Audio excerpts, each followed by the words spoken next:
And now we're going to move into some horror movies that you can expect to see this year.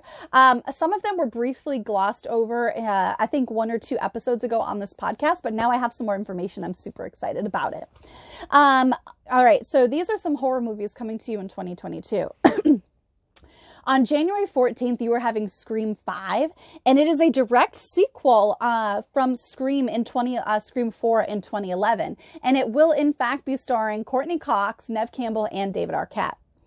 Let me see here. On January 20th, you're going to be having the film Fresh debut, and it's actually premiering at the Sundance Film Festival, and it's going to be starring Sebastian Stan.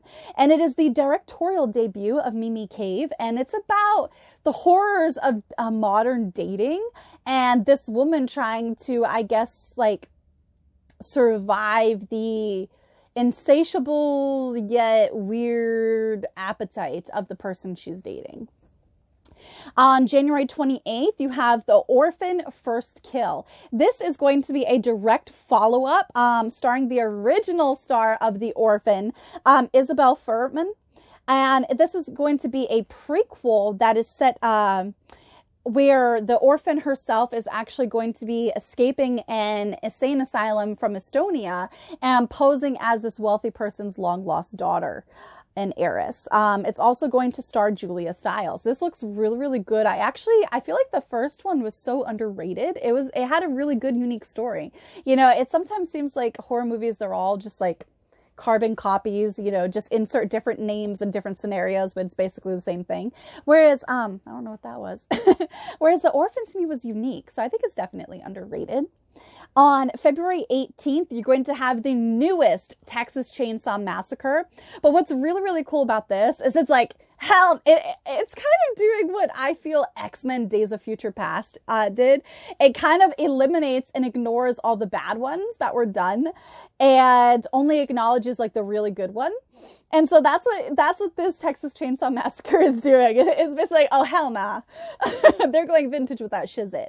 They are basically doing a sequel follow-up to the 1974 original Texas Chainsaw Massacre. And they are completely ignoring all of the other ones that came after 1974. Talk about a boss move.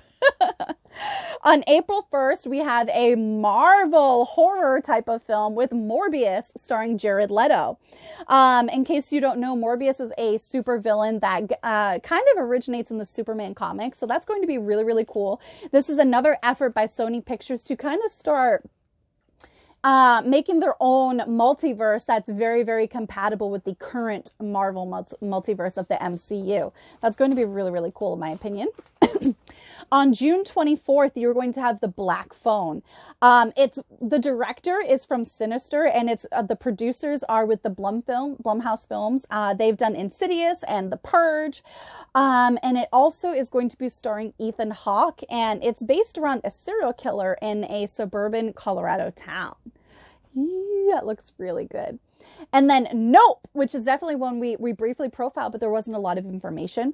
It's coming out on July 22nd, and it stars Keke Palmer and Steven Yeun.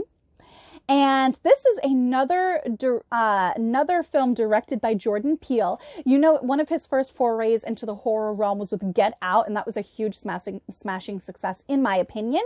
This one looks to be really, really good too, but there's not a lot known about the actual film itself, other than the promotional poster, which has like this ominous storm cloud. So I'm very curious to see what that's about. And then on October 14th, we have the final installment in the Halloween franchise, Halloween Ends. And it's taking place 4 years after Halloween Kills.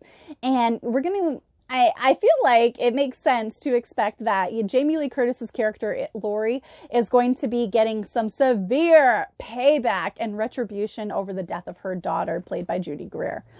All right, we also have the official trailer release for Insidious: The Dark Realm, and it looks so good. This is set for release on April 5th, and the reason why I'm doing that out of order is because I wanted to highlight that and another one. This is actually the directorial debut of the star of the Insidious franchise, and I believe he's also in The Conjuring. He's a very big staple in the horror franchises over the last 10 years or so. He plays Josh Lambert in the Insidious franchise. Patrick Wilson is making his directorial debut as he actually directs Insidious: The Dark Realm. Insidious: The Dark Realm is set to take place 10 years after we've already met the Lambert family. Their older son Dalton is not living at home. He's off in college, and some sort of accident brings about the unfortunate experience of having that red door opened again. And the accident has something to do with the dad himself, Josh Lambert. It looks so good. I definitely want you guys to check that out. And then the other one I want to profile because I'm a huge Stephen King fan. On September 9th, the hit book, the novel by Stephen King, Salem's Lot, finally gets its long overdue theatrical feature film. I'm super excited. As you guys know, in 1979, it had like a 2-part miniseries episodes, but it didn't have like a feature film. Well, now it's finally getting a full-fledged feature